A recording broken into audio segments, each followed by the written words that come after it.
ไปพังแคนไปพังแคน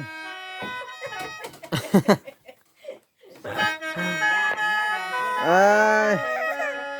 เอาพัชยานยังข้างเชียงแคนนี่พัชยานเชียงแคนบ่อันนี้ผู้ล่ำใช่ก็มีแหละล่ำใช่แคนแล้วนี่นะนี่ล่ำใช่แคนแล้วนี่นะ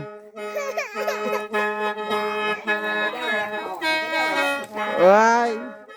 ย่านเชียงแคนพุ่น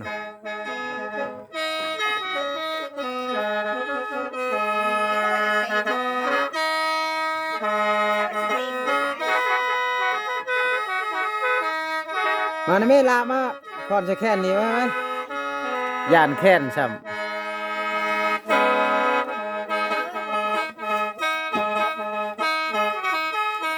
ฟังเชียงแค่นอยู่เที่ยงหน้าโคกพี่น้องเอ้ยมวนสมอยอ้อยอินโว้ย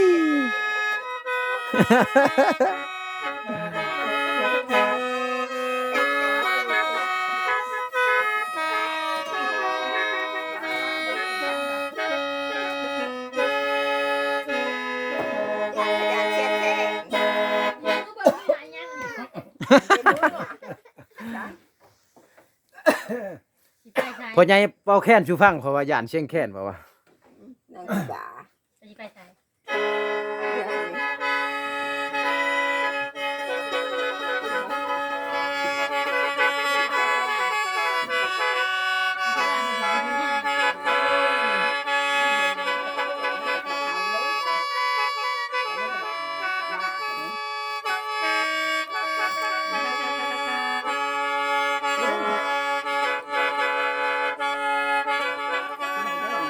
แค้นกระเชียงบ่จะแกงบ่ได้ราคาบ่สูงซื้อราคาย่อมเยาเงินบ่พอพี่น้องเอ้ยซื้อราคาถูกไปก่อน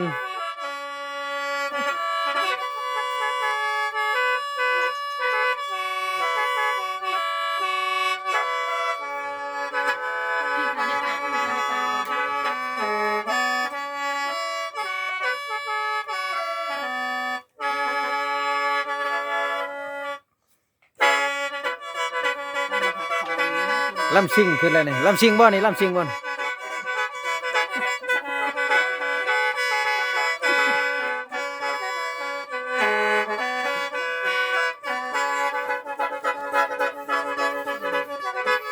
มาพรฉันแม่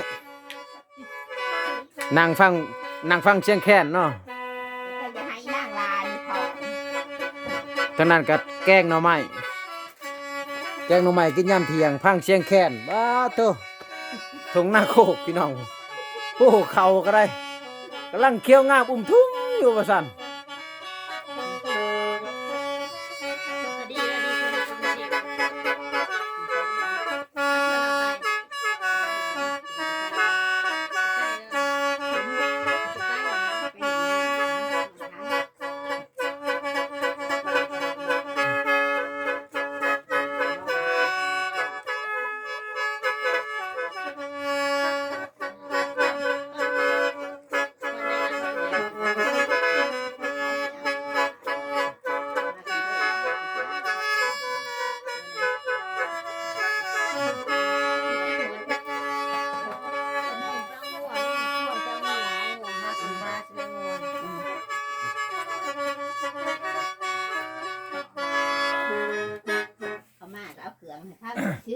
จบแล้วบ่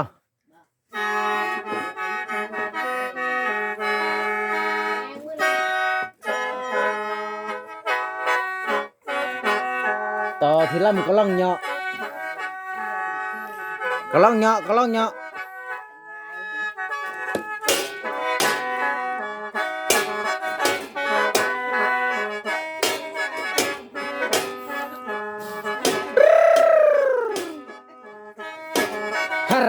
ฮัร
จบแล้วล่ำก็ลองเหาะตังไว้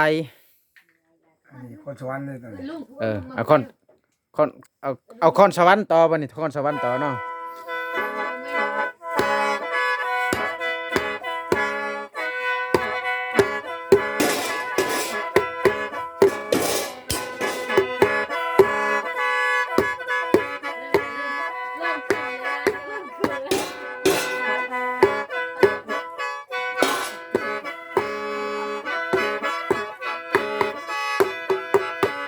พอไหมล่ะ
บ่ถึก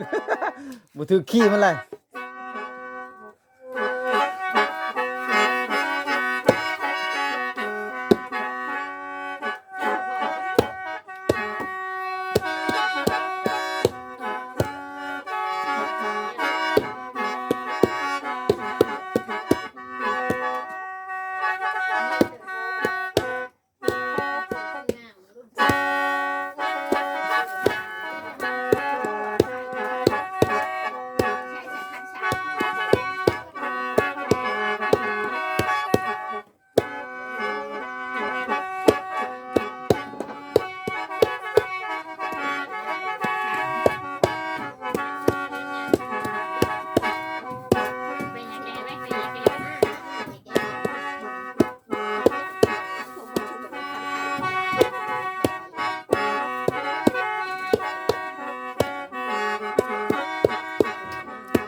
สารวัตร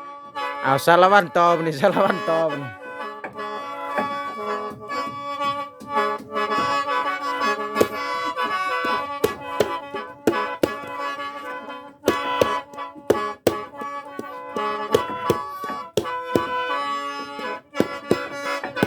โอ้บรรดาแขกผู้ฟังล่ำก็ได้ผู้เฮ็ดอยู่เฮ็ดกินไปนำยามเที่ยงๆพี่น้อง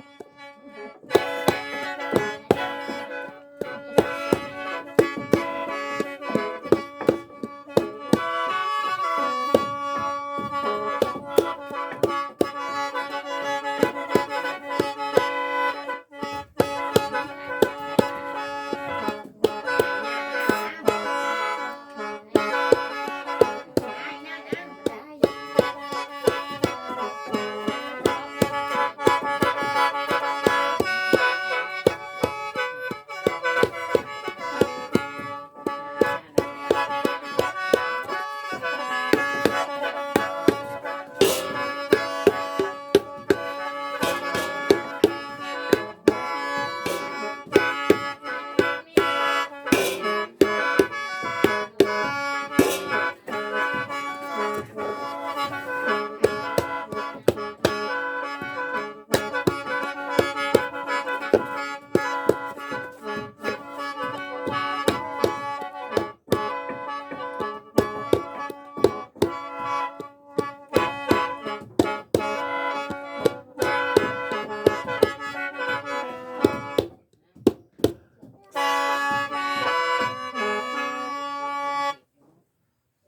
ไทยหน่อยเลยเนี่ยเพิ่งผู้ไทยหน่อยเลย ผู้ไทยน้อยแล้วบัดนี้มืดล่ำผู้ไทยมืดล่ำสารวัตรแล้วผู้ไทยน้อยแล้วบัดนี้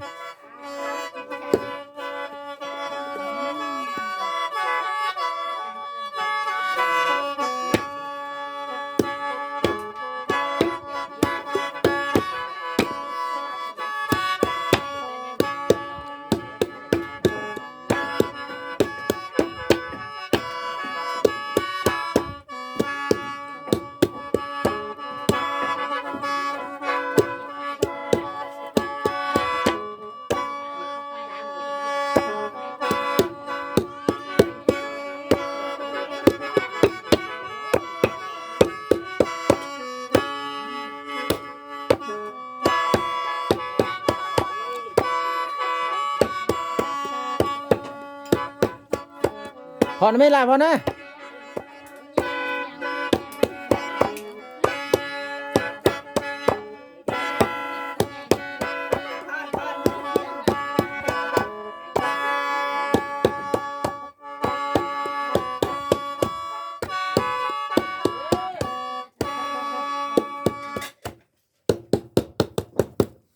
จบแล้วเราผู้ไทยน้อยกับว่าซั่น ยังเด็ก เออ บัดนี้อันวายล่าบ่ได้บ่แม่นตะวันน้องเลย ตังไว้ไล่แล้วบ่บัดนี้เอาตังไว้ไล่อีกเพิ่นว่าบัดนี้เอาอยู่มามื้อนี้ให้มันได้สารพัดล่ำเลย อาชีจังหวะบ่ เออ จังหวะเลยจังหวะเลย เอาสารพัดล่ำเลยนี่อยู่ในคลิปวิดีโอนี่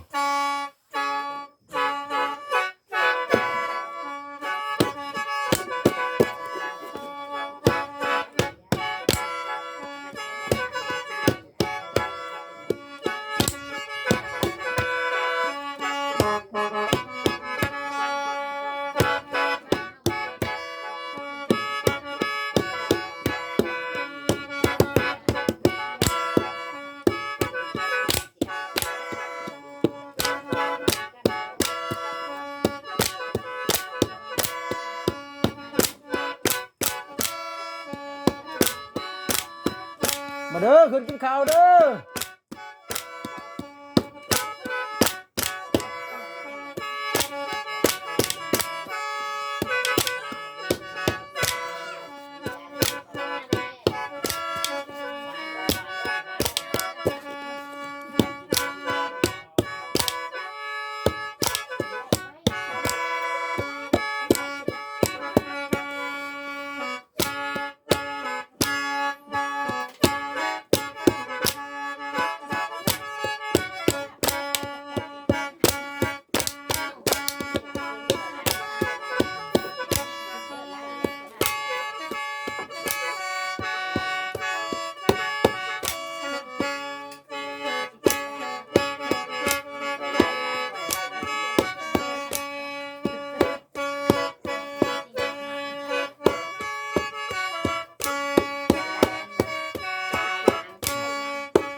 ผู้ฟังล่ำกำลังมาเลยผู้หนึ่งผู้เนาะกำลังมาแต่หาหน่อไม้ เอาหน่อไม้มาแกล้งแรงแกล้งเทียงนี่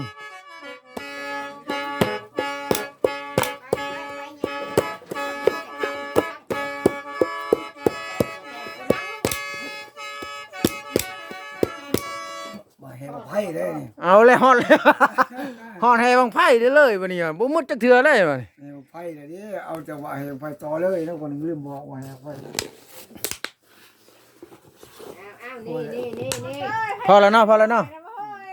โอ้ยหิวข้าวแล้วหนู จังหวะต่อแห่ไพ่เลย เอาแล้ว ได้ยังมาฮะโอ้ได้แต่กระตาเปล่ามาบ่ก็เดี๋ยวได้หน่อไม้มานำ